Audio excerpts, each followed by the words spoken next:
you can't really fail at it unless you buy the wrong stock or just get excited at the wrong time. And I would like to just spend just a couple of minutes giving you a little perspective on how you might think about investments as opposed to the tendency to focus on what's happening today or even this minute as you go through. And to help me in doing that, I'd like to go back through a little personal history, and we will start. I have here a New York Times of March 12th, 1942. I'm a little behind on my reading. And if you go back to that time, it was just about 3 months since we got involved in a war which we were losing at that point. The newspaper headlines were filled with bad news from the Pacific, and I've taken just a couple of the headlines from the days preceding March 11th, which I'll explain. It's kind of a momentous day for me. And so you can see these headlines. We've got slide 2 up there, I believe. And we were in trouble, big trouble, in the Pacific. It was only going to be a couple months later that the Philippines fell, but here we were getting bad news. We might go to slide 3 for March 9th. I hope you can read the headlines anyway. The price of the paper is 3 cents, incidentally. Let's see, we've got March 10th up there as slide. When I get to this advanced technology of slides, I want to make sure I'm showing you the same thing that I'm seeing in front of me. So anyway, on March 10th, when again, the news was bad. Full clearing path to Australia. And it was like, the stock market had been reflecting this. And I'd been watching a stock called City Service Preferred Stock, which had sold at $84 the previous year. It had sold at $55 the year before, early in January, 2 months earlier. And now it was down to $40 on March 10th. So that night, despite these headlines, I said to my dad, I think I'd like to pull the trigger. And I'd like you to buy me three shares of City Service Preferred the next day.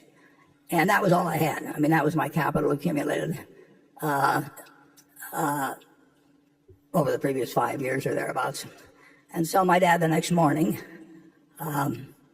bought 3 shares. Well, let's take a look at what happened the next day. Let's go to the next slide, please. And it was not a good day.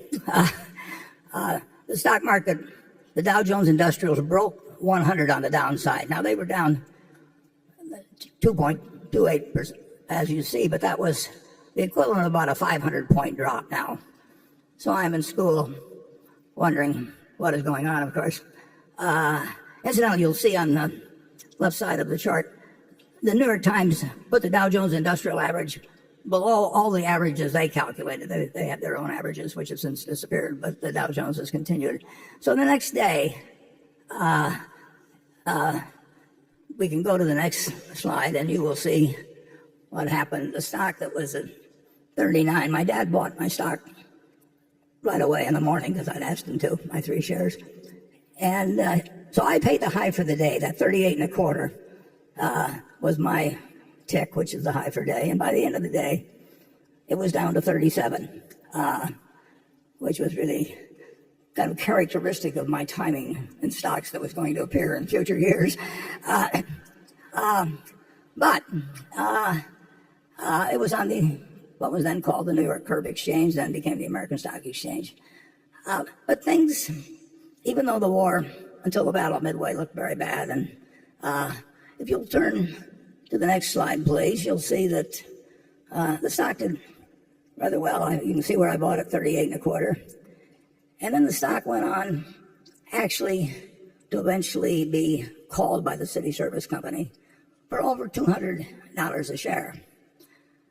But this is not a happy story, because if you go to the next page, you will see that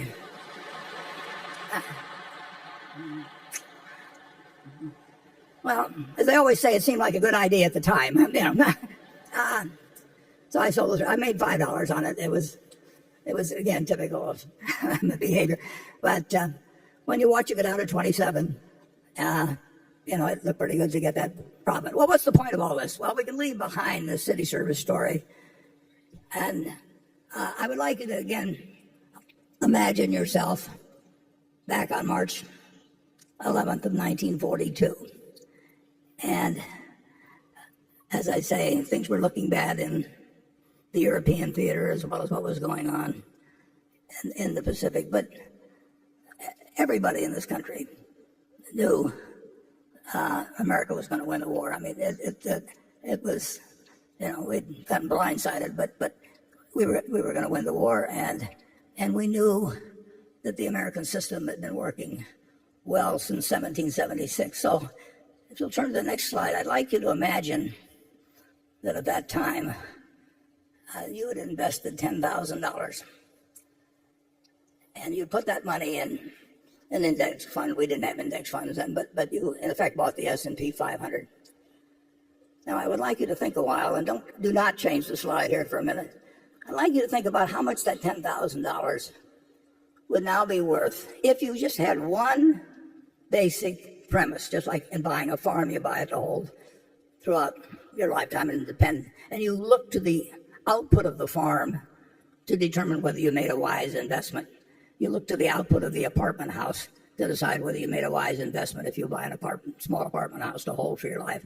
And let's say instead you decided to put the $10,000 in and hold a piece of American business and never look at another stock quote, never listen to another person give you advice or anything of the sort. I want you to think how much money you might have now. And now that you've got a number in your head, let's go to the next slide and we'll get the answer. You'd have $51 million and you wouldn't have had to do anything. You wouldn't have to understand accounting. You wouldn't have to look at your quotations every day like I did that first day. I'd already lost $3.75 by the time I came home from school. All you had to do was figure that America was going to do well over time, that we would overcome the current difficulties, and that if America did well, American business would do well. You didn't have to pick out winning stocks. You didn't have to pick out a winning time or anything of the sort.